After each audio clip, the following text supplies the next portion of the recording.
Welcome to Black Family and Love Stories. Cole Whitfield was 43 years old, and until that September, he believed he had two things that mattered: a father who loved him and a wife who did the same. He was a civil engineer, steady, principled, the kind of man who caught million-dollar mistakes quietly and never needed the credit. When his father George died and left behind nothing but a small house and an old Ford truck, Cole grieved the way humble men grieve, without spectacle. Then George's estate attorney handed him a folder, and Cole discovered his father had secretly built a billion-dollar empire and never told a soul.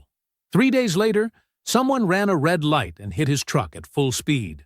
Cole survived, but lying in that ICU bed, bruised, bleeding, and completely still, he made the coldest decision of his life. He would let his wife believe he was dying. And when she leaned down and whispered into his ear, believing no one could hear her, Cole learned exactly who she was and exactly what she had done. What happened next, she never saw coming. Before we jump into the story, comment where in the world you are watching from and subscribe, because tomorrow's story is one you need to hear.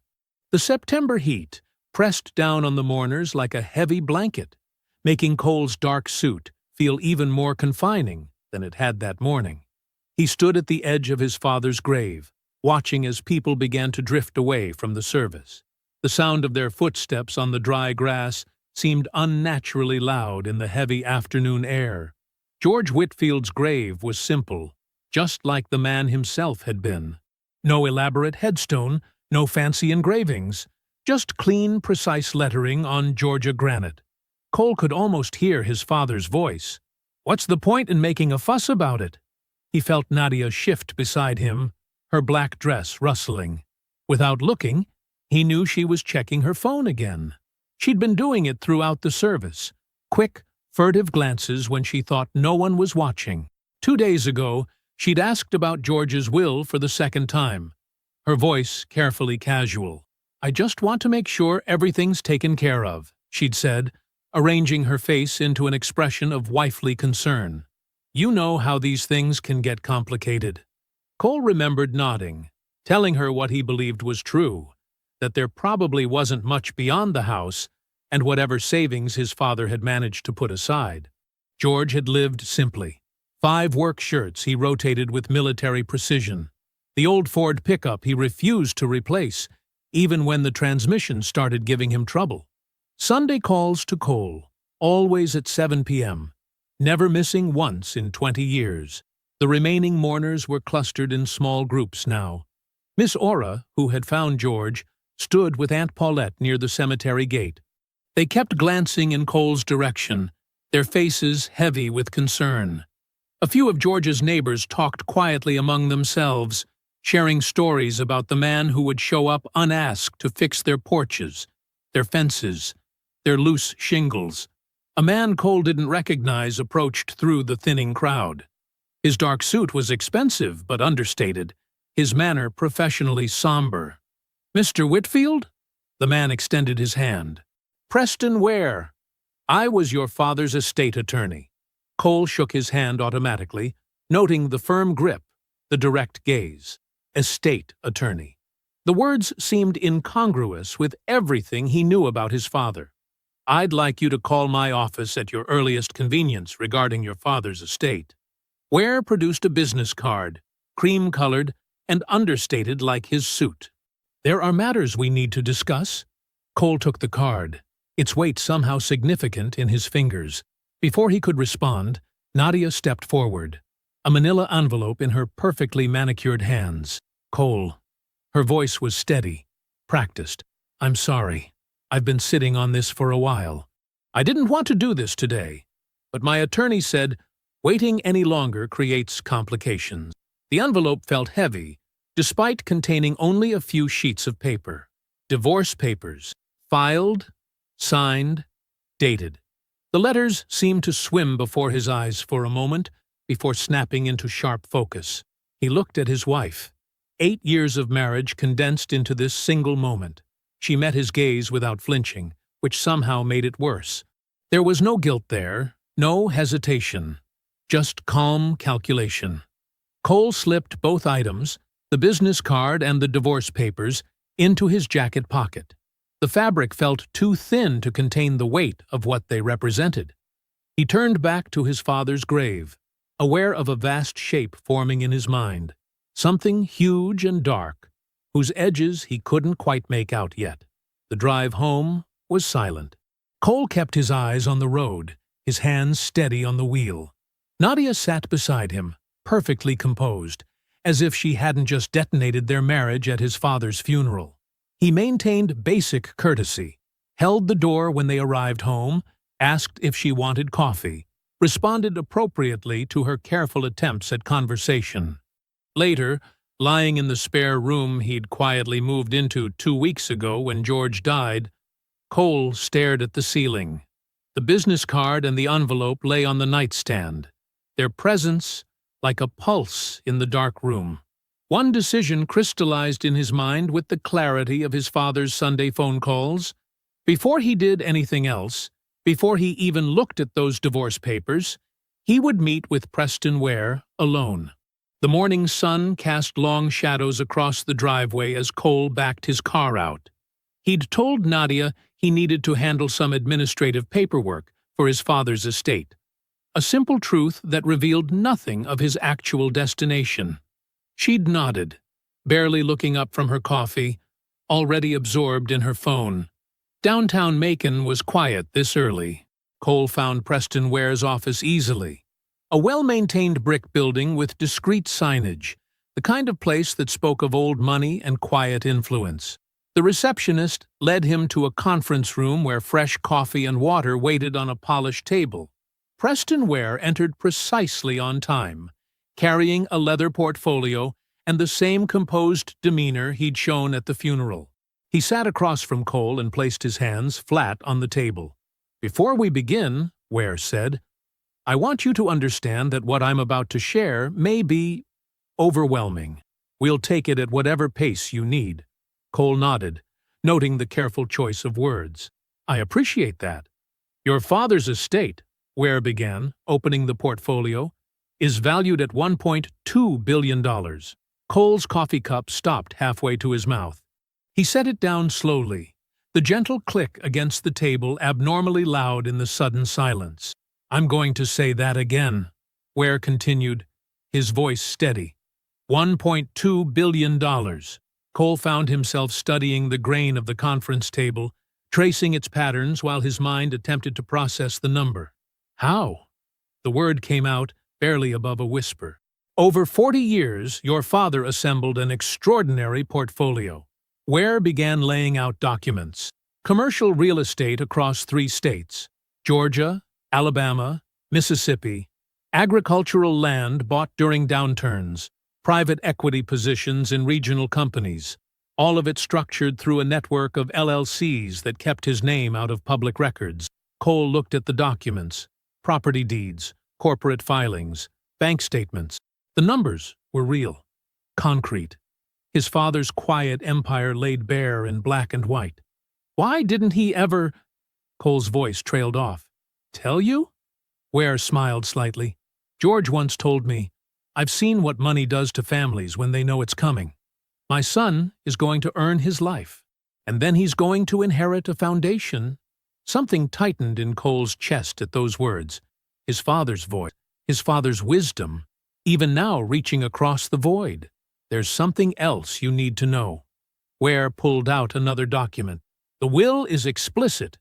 Everything transfers solely to you, with 0 spousal claim possible. Your father inserted that provision 7 years ago, 1 year into your marriage to Nadia." Cole felt the air leave his lungs in a slow exhale.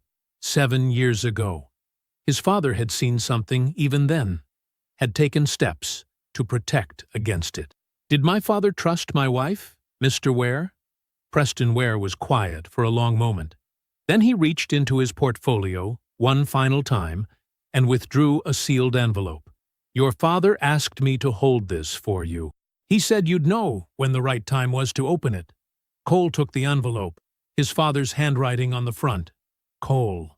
Nothing else. The drive home was surreal. Streets he'd known his whole life seemed different somehow, as if the weight of $1.2 billion altered even the familiar geometry of Macon. Now he understood Nadia's timing perfectly. Filing for divorce the day after the funeral, before the estate became public. She'd known something was coming. She just hadn't known how much. He pulled into the driveway, the house he'd left just hours ago, feeling like a stage set now, a place where performances were given rather than lives lived. Nadia was in the kitchen when he came in. How did the paperwork go? Her voice was carefully modulated, interested, but not too interested. Fine, he said. Just administrative things. He managed a small smile. I'm going to rest for a bit. Upstairs, in the spare room that had become his sanctuary, Cole sat on the edge of the bed and looked at the envelope. His father's handwriting seemed to pulse slightly in the afternoon light. He broke the seal carefully and unfolded the pages inside. He read it once, quickly.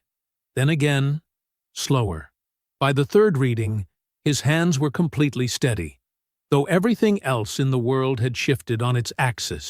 Cole sat in his childhood bedroom, the familiar space now feeling both comfort and witness as he unfolded the 4 pages of his father's letter. The afternoon light slanted through the window, catching dust motes in its beam, as George's neat, measured handwriting began to speak. Son, the letter began, if you're reading this, then certain things have already been set in motion that I hoped would never come to pass. What follows will be difficult to hear. Take your time with it. Remember who you are. Cole leaned back against the headboard, the same spot where he'd studied for engineering exams years ago, and let his father's words wash over him.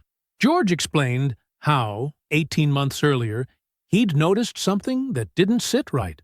Nadia had been making inquiries about his business holdings, careful, distanced inquiries through third parties that were clearly designed to avoid detection, the kind of moves that spoke of calculation rather than curiosity. I hired James Morton, George wrote, a private investigator I've known for 20 years. I asked him to look carefully, and what he found confirmed everything I'd been feeling, but couldn't prove. Cole's chest tightened as he read about Derek Okafor, a mid-level real estate developer who'd been in contact with Nadia for over 2 years. Their meetings were careful, professional on the surface, coffee shops in Atlanta, business lunches that could be explained away.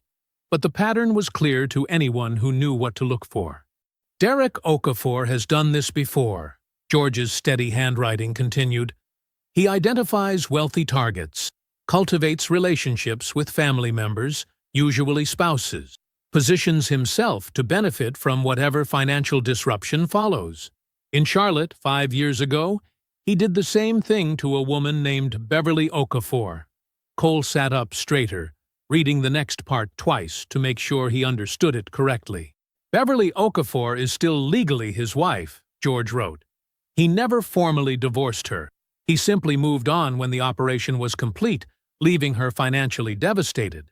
I have included Morton's full report, with documentation, in the envelope Preston is holding for you. But you need to understand this now. The woman you married has been planning something with Derek Okafor for at least 2 years.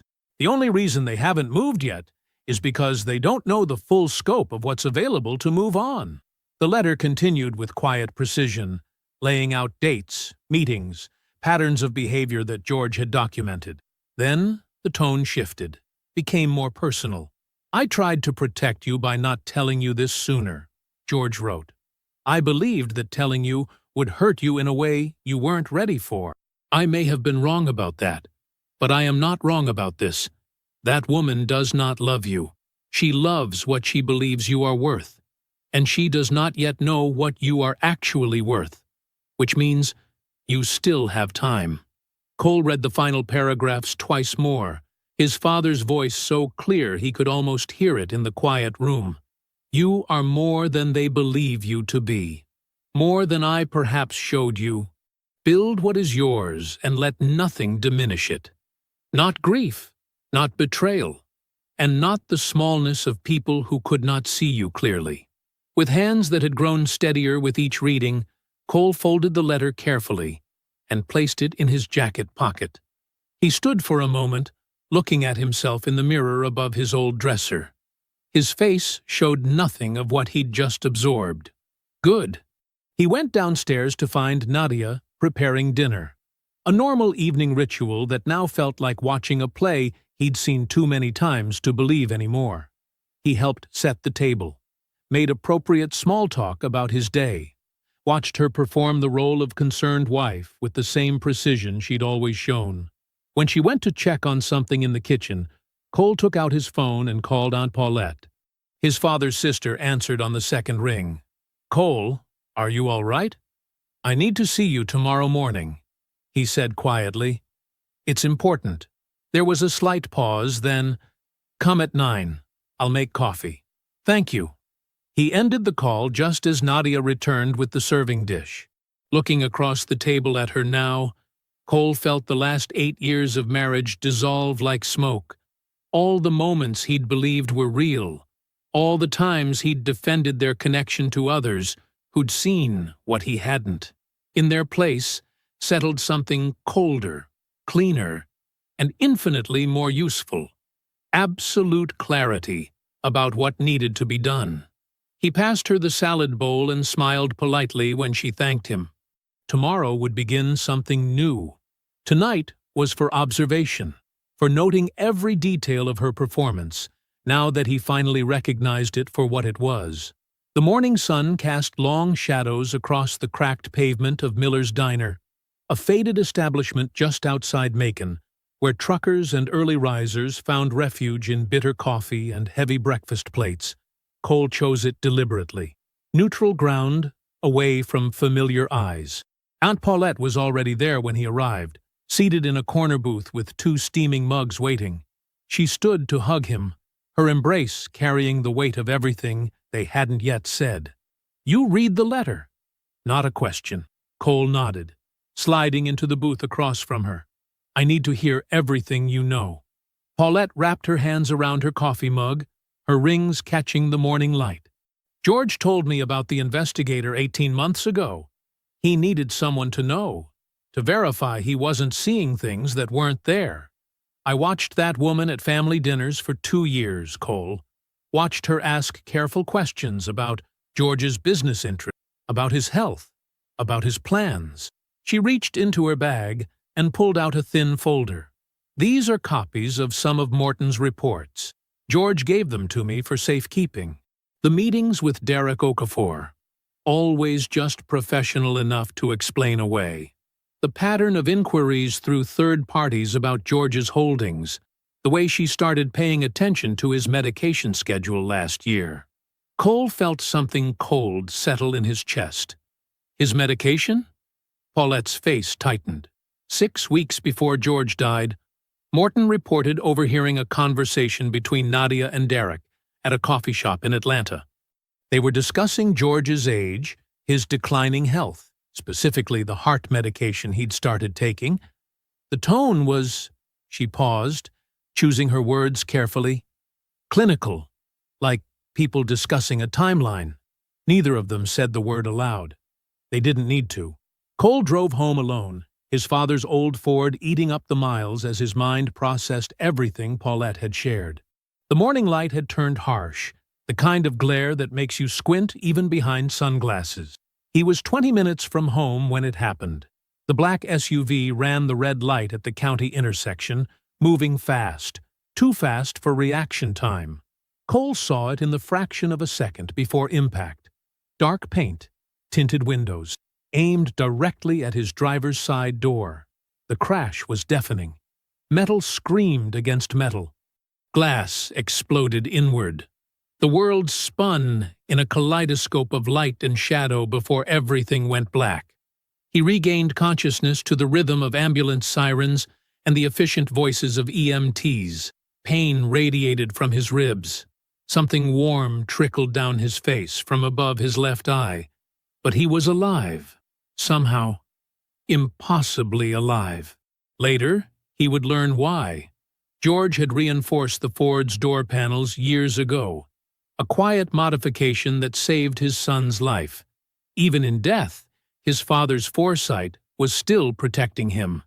The hospital lights were too bright. Doctors spoke in measured tones about monitoring for brain injury and internal bleeding. The next 48 hours are critical, they said. We need to watch for signs of increased intracranial pressure. Cole lay in the ICU bed, letting their words wash over him as his engineer's mind assembled the pieces. The accident's angle, precisely targeted at the driver's door. The speed, calculated for maximum impact. The timing, days after his meeting with Preston Ware about the estate, a meeting Nadia didn't know about but someone watching him would have noticed. This wasn't random. This was architecture. In that moment of clarity, Cole made his decision. He regulated his breathing into the shallow rhythm of unconsciousness. He let his face go slack, his body completely still. When the nurse came to check his vitals, he gave no response to her gentle attempts to rouse him. 2 hours passed in that practiced stillness before he heard the distinctive click of heels on linoleum. Nadia's voice carried down the hallway, the perfect pitch of devastation, as she spoke to the attending physician. "How bad is it? When will he wake up?" "We're monitoring closely," the doctor replied. "The next 48 hours will tell us more about the extent of potential brain injury." Cole remained motionless as Nadia entered the room. He tracked her movement through sound alone, her heels crossing to his bedside, the soft rustle of expensive fabric as she sat in the visitor's chair, the carefully timed catch in her breath that any observer would read as barely contained grief. He waited, every muscle held in perfect stillness, as his wife began her performance for the benefit of the hospital staff. The steady beep of the heart monitor filled the ICU room as Nadia's heels clicked across the floor. Cole kept his breathing shallow and measured, his face completely relaxed despite the sharp pain in his ribs. Through his closed eyelids, he sensed the fluorescent lights and could track Nadia's movement by sound alone. "Oh, baby." Nadia's voice carried the perfect note of distress. "What happened to you?" A nurse moved efficiently around the bed, checking IV lines and monitors. "His vitals are stable," she assured Nadia. "The doctor will be in shortly to discuss his condition." "Thank you," Nadia replied, her voice thick with practiced emotion. Can I just sit with him?" "Of course. Press the call button if you need anything, notice any change." Cole tracked the nurse's footsteps as she left the room. The chair beside his bed creaked softly as Nadia settled into it. She took his hand, her grip careful, mindful of the IV line. Her wedding ring felt cold against his skin. For several minutes, she maintained her vigil in silence. The nurses passed by at regular intervals, their shadows briefly darkening the doorway. Nadia would squeeze his hand whenever they passed, a small gesture for their benefit. Through it all, Cole kept his body completely still. The pain in his ribs had settled into a steady throb, but he didn't allow even a flicker of discomfort to cross his face. He had learned patience from his father, the ability to remain motionless and wait for what needed to reveal itself. Finally, the floor went quiet. The nurse's station chatter dimmed. The last set of footsteps faded down the hallway. The chair creaked again as Nadia leaned forward. Cole felt her breath against his ear, warm and intimate, a grotesque parody of affection that made him want to recoil, but he remained perfectly still. "I know you can't hear me," she whispered, her voice barely above a breath, "but I need to say this because I've been carrying it, and I need it to be somewhere outside of me." She paused, adjusting her position slightly. "Derek's man wasn't supposed to leave so much evidence. We're going to have to deal with that. But you're not going to make it, baby. The doctors just don't know it yet." Her hand tightened almost imperceptibly on his. "And when you're gone, everything your father built, Everything you never even knew enough to protect is going to come to me as your wife, because I filed before the estate was made public, because I planned this better than you could have imagined." The monitor continued its steady beeping. Cole focused on maintaining the same shallow breathing pattern, even as rage and clarity crystallized inside him with equal force. "You were never going to be what I needed," Nadia continued, her whisper taking on an almost gentle tone that made it worse somehow. "I'm sorry it had to be this way, but this is the way it had to be." She pulled back slowly. Cole heard the soft rustle of fabric as she straightened her blouse. And then, with perfect timing, she began to cry. Soft, controlled sobs that coincided exactly with the return of footsteps in the hallway. "Mrs. Whitfield?" The nurse's voice was sympathetic. "Can I get you anything?" "No, thank you," Nadia managed, her voice breaking just enough. Seeing him like this, I understand. Try to stay hopeful. These first 48 hours are critical, but he's stable." Cole remained motionless as the conversation continued around him. Every word, every inflection, every calculated pause in Nadia's performance was being catalogued and stored. The shape of her betrayal was now completely clear. Not just the accident, but the years of planning that led to it, the careful timing of the divorce filing, the partnership with Derek, the cold assessment of his worth against his father's hidden wealth. Through the long night that followed, Cole maintained his stillness as Nadia came and went. She would return with coffee, speak softly to the nurses, make phone calls in the hallway about postponing meetings and arranging to work remotely. Every action precisely calibrated to appear as a devoted wife facing possible tragedy. He captured it all in his mind. Her words, her composure, her performance. For the next 40 hours, he would remain in this state of practiced unconsciousness, gathering every detail he needed. The pain in his ribs became secondary to the clarity of purpose that now filled him. His father had taught him patience. Nadia was about to learn exactly what that patience could build. The second morning in the ICU brought a new set of footsteps, heavier, more deliberate than Nadia's careful heel clicks. Cole maintained his practiced stillness as two people entered his room. "How's he looking?" A man's voice, smooth, confident, with the practiced warmth of someone who moves through expensive rooms. Derek Okafor. Cole had never seen him, but Paulette's description of his voice, like honey over steel, was perfect. "The same," Nadia replied quietly. "They're still monitoring for brain activity." Fabric rustled as Derek moved to the foot of Cole's bed. The metal rail creaked slightly under his grip. "Timeline on the estate proceedings?" "Preston Ware's office hasn't set anything in motion yet.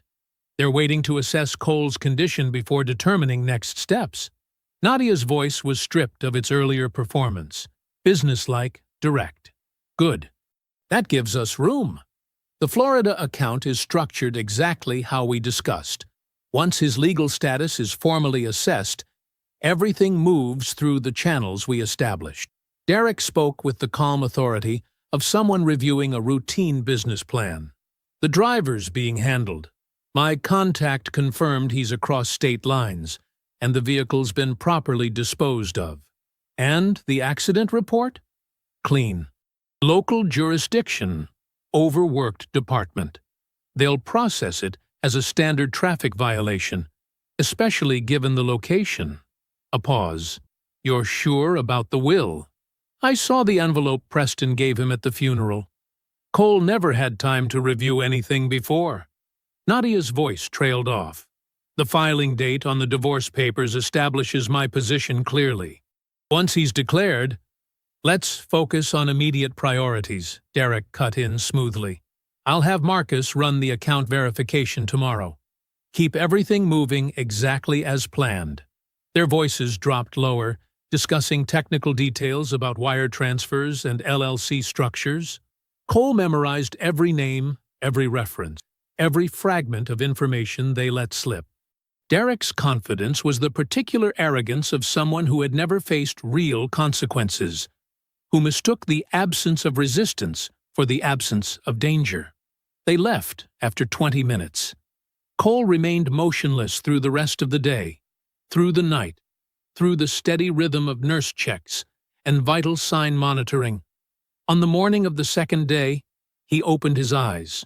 "Doctor!" The nurse's excited voice carried down the hallway. "He's conscious!" Cole blinked slowly, letting his eyes adjust to the light. He made his movements careful, groggy. When the doctor arrived, Cole answered questions with deliberate confusion. Yes, he remembered driving. No, he wasn't sure what happened after that. Nadia arrived within 30 minutes, her heels announcing her approach. Cole turned his head slowly toward the door. Her performance was flawless.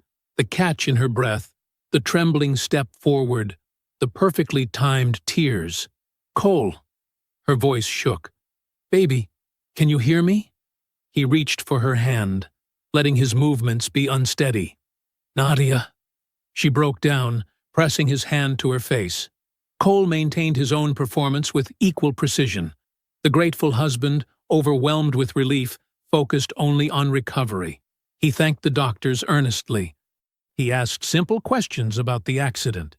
He did everything expected of a man who had just returned to consciousness with no memory of the impact or what followed. That afternoon, Aunt Paulette visited. Cole watched her face as she entered, watched the fraction of a second when her eyes met his, and he knew that she knew. She sat beside him without a word and took his hand. He squeezed once, deliberately. She returned the squeeze with equal purpose. They sat in comfortable silence. No words were needed. Paulette had known George better than anyone, had watched him build an empire through patience and precise action. She recognized that same patience in Cole's eyes now. The following day, Cole was discharged. He let Nadia help him into the car, accepted her careful attention at home, and spoke warmly about wanting to focus on healing their relationship. When she mentioned the divorce papers, he shook his head gently. "The accident, it's given me perspective. Let's not make any decisions right now." She agreed readily, visibly relieved. Her relief was not the emotion of a wife grateful for reconciliation. It was the relief of someone whose plan was back on track. The morning after discharge, Cole dressed carefully in work clothes. "I need to check in with my crew," he told Nadia. "Just briefly. They're handling a critical phase of the Thompson project." "Are you sure you're ready?" Her concern was perfectly calibrated. "Just a quick visit," he assured her. "I'll be back for lunch." He drove to the job site, parked in his usual spot, and took out his phone. 3 calls would set everything in motion. He looked at the screen for a long moment, thinking about his father's patience, about precision, about the weight that properly distributed structures could bear. Cole sat in his truck at the job site, the morning sun warming the dashboard. The familiar sounds of construction, the rhythmic thud of hammer strikes, the whine of circular saws, the beeping of equipment in reverse, created a steady background pulse.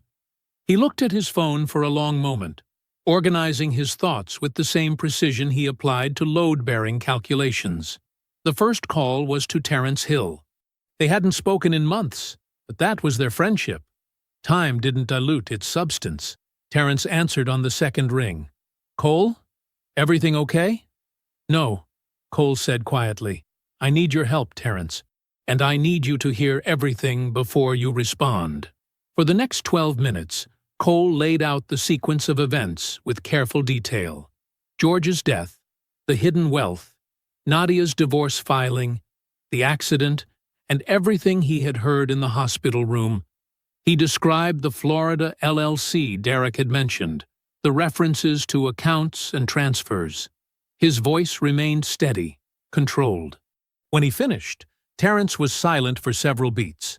Then, "Give me 4 days. I'll need complete access to your banking records and any documentation you have of joint accounts with Nadia. You'll have it within the hour." "Cole, Terrence's voice had the controlled precision that meant he was already working the problem. "I'll find everything. Every dollar, every transfer, every shell structure they built." 4 days. The second call was to Detective Alonzo Price. Preston had given Cole his number with a specific note: "When you need someone who understands both evidence and discretion." Price's voice was professional, measured. Cole relayed what he had heard in the hospital room: Nadia's whispered confession, Derek's discussion of the driver and the accident report, every detail that pointed to premeditation. Price listened without interruption. "I have a contact in the sheriff's department," Price said when Cole finished. "I'll pull the accident report and traffic camera footage from the surrounding intersections immediately. Give me 48 hours for the initial documentation." "The driver? If there's a connection between the registered owner and either your wife or Derek Okafor, we'll find it. Vehicle forensics, phone records, financial trails, everything gets documented properly." The third call was to Preston Ware. Cole's voice was calm, deliberate. "I need the estate transfer completed immediately and with complete discretion. And I need to understand Nadia's legal exposure given what's emerging." Preston absorbed Cole's account of the hospital room revelations without visible reaction. "The estate is entirely protected. Your father's provisions were explicit, and the transfer documentation is already prepared. I'll begin moving everything through the established channels today." A pause. "Regarding criminal exposure, I'm sending you the contact information for James Morton. He's a criminal attorney I trust completely. Call him today." Cole ended the call and sat watching his crew work. The Thompson Project's foundation was taking shape. Each pour precisely timed, each structural element properly placed. He had always understood buildings this way, as systems where every component had to bear its designated weight. What Nadia had built was about to collapse under its own pressure. 4 days later, Terrence called. His voice was controlled in the way it got when he had found something that genuinely disturbed him. "Over 3 years," Terrence said without preamble, "she moved $94,000 out of your joint accounts. Small increments, carefully timed to avoid automatic alerts. Everything went through 2 intermediary accounts into a Florida LLC co-owned by Nadia and Derek Okafor." He paused. "The LLC has no actual real estate holdings, just outgoing transfers, including one wire transfer 18 months ago to a private security contractor in South Carolina, a man named Daryl Faust. The connection? Faust has a prior arrest for vehicular assault, and his name appears in the sheriff's accident report as the registered owner of the black SUV that hit you." Terrence's voice was very precise. "Cole, she paid for the attempt on your life with money she stole from your own accounts." Cole absorbed this. Then he called Price. "The traffic cameras," Price said immediately. "We have footage from 4 intersections. The SUV followed your truck for 11 minutes before impact. No braking. Deliberate speed and angle. We also have phone records showing 3 calls between Derek Okafor and Faust in the 72 hours before the accident." He paused. "Cole, I have enough to take to the DA." "Not yet." Cole's voice was quiet. "I need 48 hours." Cole sat in George's kitchen, the afternoon light slanting through windows that had witnessed 40 years of his father's quiet discipline. He looked at his phone, each number he needed to dial representing another piece of the structure he was building. Not revenge, accountability. The distinction mattered. He called Nadia's mother first. Sarah Fontaine's voice carried the warmth it always had, even through speakerphone. "Cole, how are you holding up, sweetheart?" "Managing," he said, keeping his voice gentle. "I was hoping you and Robert could come to Macon tomorrow evening. There are some things we need to discuss as a family. Next steps, with everything that's happened." "Of course," Sarah said immediately. "What time would you like us there?" 7 o'clock, at George's house. We'll be there." A pause. "Cole, is everything all right?" "It will be," he said quietly. "Thank you, Sarah." He ended the call and dialed the Charlotte number Preston had verified. Beverly Okafor answered on the third ring. Her voice was composed, precise, the voice of a woman who had been waiting for this call without knowing when it would come. "Mrs. Okafor? This is Cole Whitfield. Preston Ware gave me your number." "Yes," she said simply. "I've been expecting to hear from someone eventually. Derek isn't as careful as he believes himself to be." Cole listened as Beverly outlined what she had documented over the years since Charlotte. Bank records, text messages, patterns of behavior that matched exactly what George's investigator had found. She had been watching, gathering, waiting for the right moment and the right ally. "I can be in Macon tomorrow evening," she said. "I'll bring my attorney and my complete file." "Thank you," Cole said. "There will be a detective present." "Good."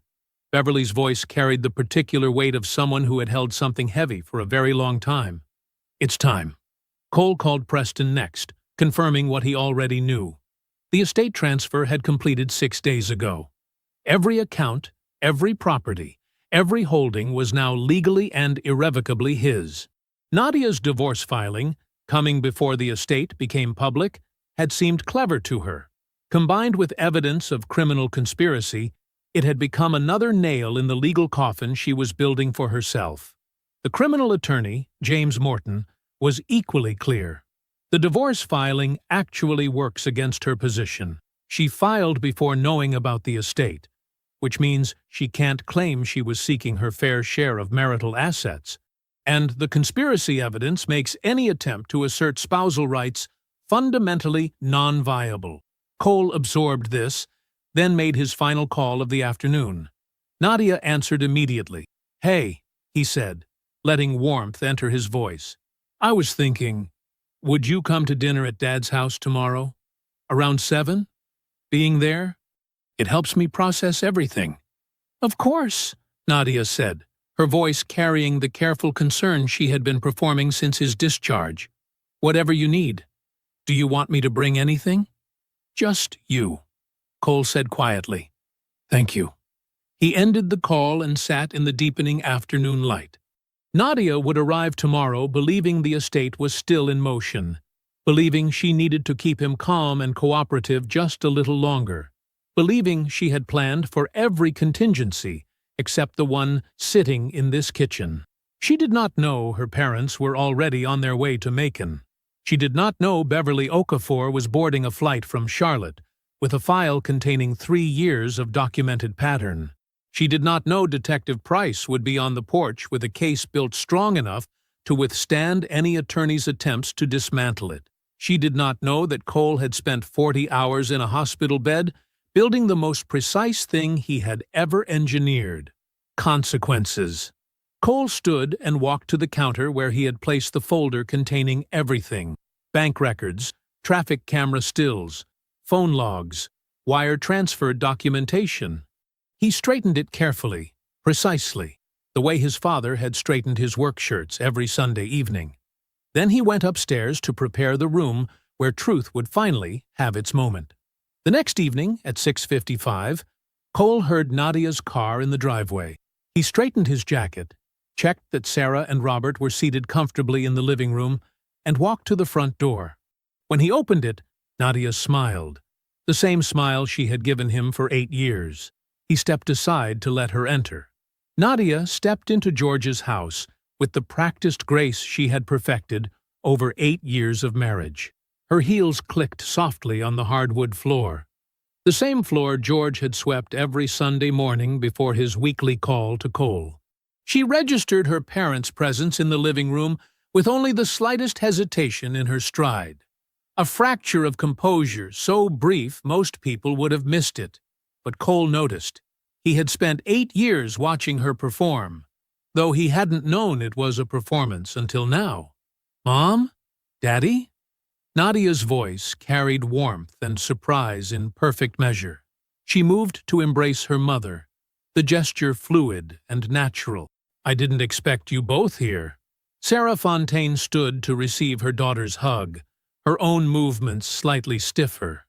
Robert Fontaine remained seated, his hands clasped tightly in his lap, his eyes fixed on a point just past his daughter's shoulder. Cole asked us to come, Sarah said quietly. He said we needed to talk as a family. Of course, Nadia said, turning to embrace her father, who stood reluctantly. With everything that's happened, it's important we're all together. She smiled at Cole, the same smile she had given him thousands of times before. This is thoughtful of you, bringing everyone. Sit down, Nadia. Cole's voice was not loud. It carried no anger, no theatrics, but something in its stillness made Nadia's smile freeze for just a fraction of a second. She sat on the couch beside her mother, smoothing her skirt with practiced precision. Cole remained standing in the center of the room. The evening light through the windows cast his shadow long across the floor his father had swept so carefully for so many years. He did not pace. He did not gesture. He simply stood, as still as he had been in that hospital bed, and began to speak. 2 weeks ago, in my hospital room, you whispered something in my ear. You thought I couldn't hear you. You were wrong. Nadia's face remained composed, but her fingers tightened slightly on the fabric of her skirt. You told me Derek's man wasn't supposed to leave so much evidence. You told me you had planned it better than I could imagine. You told me everything your father built would come to you because you filed before the estate went public. Sarah Fontaine made a small sound. Robert's jaw tightened visibly. Over the past 3 years, Cole continued, his voice maintaining its careful evenness, you moved $94,000 from our joint accounts, small amounts, carefully timed. All of it went to a Florida LLC you built with Derek Okafor. Nadia started to speak. Cole continued as if she hadn't moved. The LLC made a wire transfer to a private security contractor in South Carolina, a man with a prior arrest for vehicular assault, the same man whose name is on the registration of the black SUV that followed my truck for 11 minutes across 4 intersections before impact. He placed a thick folder on the coffee table. He did not open it. I have everything, Nadia. Bank records, phone logs, traffic camera footage.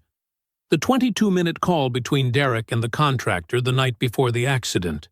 In approximately 36 hours, all of it goes to the district attorney's office. He paused. I wanted you to hear it from me first, out of respect for what I once thought we had. Nadia's performance began immediately, tears welling up, hands trembling slightly. Cole, this is insane. I don't know what you think you heard, but you were injured, confused.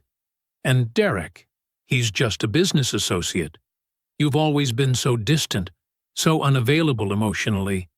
I've spent years trying to reach you. Sarah Fontaine watched her daughter with an expression of dawning horror, not at the accusations, but at the precision of the performance she was finally allowing herself to see. Robert Fontaine sat in absolute stillness, his jaw clenched so tight the muscle visibly jumped. When Nadia finished, Cole spoke quietly. You leaned over my hospital bed and told me Derek's man didn't leave enough evidence. You told me I wasn't going to make it. You told me you planned it better than I could imagine. The performance collapsed. Not dramatically. Nadia was too skilled for that. But something in her eyes went flat and cold, like a door closing. Cole walked to the front door and opened it. Detective Alonzo Price stood on the porch in a dark suit. Beside him was a composed woman in her 40s, Beverly Okafor, and a man Cole recognized as her attorney. Beverly's attorney has already filed documents that freeze every account you and Derek built together, Cole said, his voice still quiet. And Derek, who I understand you've been having trouble reaching, is currently being interviewed by 2 county sheriffs in Fulton County. He stepped aside, holding the door open. Goodbye, Nadia. 8 months passed like water over stone, smoothing rough edges but leaving the foundation intact. George's house in Macon stood transformed. Cole had opened up the walls with careful precision, letting light pour through spaces his father had never imagined but would have appreciated. The bones remained exactly where George had placed them. load-bearing walls still carrying their original weight. But now sunlight streamed through new windows and doorways in ways that made the whole structure feel both older and newer at once. The old Ford sat in the garage, its reinforced door panel a quiet reminder of George's foresight. Cole drove it when he needed to think, when decisions required the specific kind of clarity that came from sitting behind the same wheel his father had gripped for decades. The legal consequences had fallen with the same precision Cole brought to every structural calculation. Darrell Faust, the contractor who drove the SUV, broke first. Faced with attempted murder charges and irrefutable evidence, he provided a complete statement within 48 hours. He named Derek Okafor as the man who hired him, detailed the $18,000 payment from the Florida LLC, and described the specific instructions about impact angle and speed. The money that nearly killed Cole had been stolen from his own accounts. Derek Okafor lasted 6 days before self-preservation overwhelmed whatever loyalty he thought he had. With Beverly's attorney freezing every account connected to the LLC and 2 counties investigating his business dealings, Derek made the calculation Cole had known he would make. He talked. His cooperation earned him a reduced sentence, 9 years in a Florida state facility, stripped of every asset Beverly's civil suit could reach. Faust received 12 years. He would serve most of it. Nadia's attorney spent 11 weeks trying to negotiate, approaching the DA's office 4 separate times with offers of cooperation. The DA declined each one. The evidence package Price had assembled was comprehensive enough to secure convictions without requiring Nadia's participation. Her trial lasted 9 days. The jury deliberated for less than 4 hours. The conviction was complete. Conspiracy to commit murder in the first degree, solicitation of murder, 3 counts of felony wire fraud, 1 count of felony theft by taking. At sentencing, the judge emphasized the premeditated nature of the conspiracy. Not a crime of passion, but a calculated multi-year operation designed to strip a man of his life and his inheritance simultaneously. 22 years. Cole wasn't in the courtroom for any of it. He received the verdict by phone from Price while reviewing scholarship applications at his father's desk. He thanked Price, set down his pen, sat quietly for a moment with the weight of 22 years, then picked up his pen and returned to the applications. There were 34 candidates for 12 spots in the first cohort of the George Whitfield Technical Scholarship at Macon Technical College. The infrastructure consulting firm Cole launched was seeded modestly. He wanted to build it the way George had built things, carefully and without spectacle. They landed a state contract in the 2nd month. Terrence came on as CFO, bringing the same precision to the books that he had brought to unraveling Nadia's financial web. 6 employees now, 2 more offers pending. Aunt Paulette bought a small house 8 minutes away. Sunday dinners became a tradition. She told stories about George that Cole had never heard, filling in the spaces of his father's life with details that made the man more complex and more admirable with each passing week. Nadia's father called once after the sentencing. His voice carried the weight of a man confronting something he had chosen not to see for decades. He apologized for his daughter's choices, for not seeing her clearly, for the years Cole spent in a marriage built on calculation rather than love. Cole told him there was nothing to apologize for. He told him George had always liked him, which was true and which seemed to mean something to the man on the other end of the line. They spoke for 20 minutes. Neither mentioned calling again. Some conversations are meant to close chapters, not open new ones. Now, on a quiet Tuesday evening, Cole drove the old Ford through Macon with the windows down, the air finally cooling after a long summer. He passed the intersection where the accident happened, the skid marks long since washed away. The corner looking like any other corner. He didn't slow down. The woman he met at the city planning meeting, an architect who had asked him with genuine curiosity if he ever slowed down long enough to enjoy what he was building, had texted earlier to confirm dinner. He smiled and replied, yes. He thought about his father as he drove, the quiet man who built an empire in silence and patience, and left it for his son like a letter that took a lifetime to write. The road stretched long ahead, beautiful in the evening light, and Cole Whitfield was exactly where he was supposed to be. I hope you enjoyed that one. Be sure to like the video and subscribe so you don't miss the next story. I've picked out 2 more for you that I think you'll really like.